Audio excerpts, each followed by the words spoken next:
Oi pessoal, tudo bem? Hoje vou mostrar para vocês a nova caixa de som X41 Pro da Imenso. Bora conferir as novidades comigo? Já dá para notar essa caixa linda e personalizada que é de impressionar qualquer um. A caixa vem protegida com duas espumas para proteger as laterais, além de uma embalagem em volta cobrindo ela para evitar arranhões ou qualquer outro tipo de dano. A X41 Pro tem 28 cm de altura, 48 cm de largura e 16 cm de profundidade. Agora vamos ligar a caixa e ver como ela funciona. Basta segurar o botão de power e ela já liga. Os LEDs refletem nas laterais e na parte de cima. O manual vem junto com a caixa, contendo algumas informações. A caixa acompanha dois microfones sem fio de excelente qualidade, sendo um laranja e um azul para facilitar a identificação.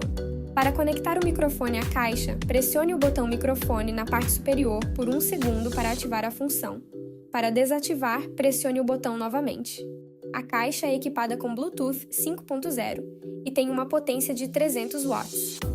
Além disso, acompanha um controle remoto e vem com um cabo auxiliar de 3,5 mm, um cabo de carga tipo C e uma alça para facilitar o transporte para qualquer lugar. A alça é personalizada com a logo da Imenso e é extremamente resistente e firme, com costuras reforçadas para evitar qualquer risco de rasgar. Ela foi projetada para suportar o peso da caixa sem comprometer o conforto durante o transporte.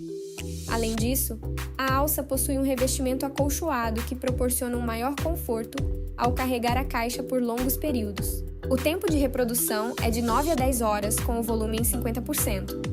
E o tempo de carregamento é de 3 a 4 horas. Essa caixa é linda, né, pessoal?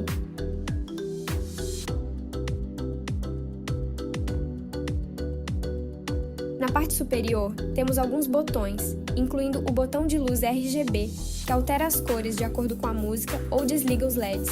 Temos também o botão Power, botão de reiniciar, botão de mute do microfone e botões para reproduzir, aumentar e diminuir o volume. Ao apertar o botão do microfone, ele automaticamente se conecta com a caixa.